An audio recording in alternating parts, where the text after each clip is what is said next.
തെക്കേക്കര ഗ്രാമപഞ്ചായത്ത് ward 12 പൊന്നേഴയിലെ NDA സ്ഥാനാർത്ഥിയാണ് രാജലക്ഷ്മി. ഗ്രാമവികസനവും പ്രധാനമന്ത്രിയുടെ വികസന പദ്ധതികളും മുൻനിർത്തിയാണ് പ്രചാരണത്തിൽ മുന്നേറുന്നത്. കേന്ദ്ര സർക്കാരിന്റെ വികസന പദ്ധതികൾ ധാരാളം ഉണ്ട്.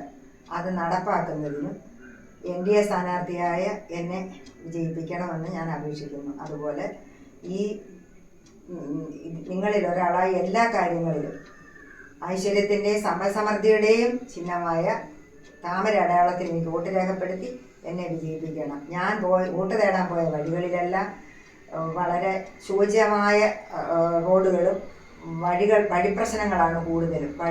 ഒരാൾക്ക് കയറിപ്പോകാൻ പോലുള്ള വഴിയില്ല. ഒരാൾ വയ്യാതെ കിടന്നാൽ അവരെ കൊണ്ടുപോകാൻ ആംബുലൻസ് കയറാൻ പറ്റത്തില്ല.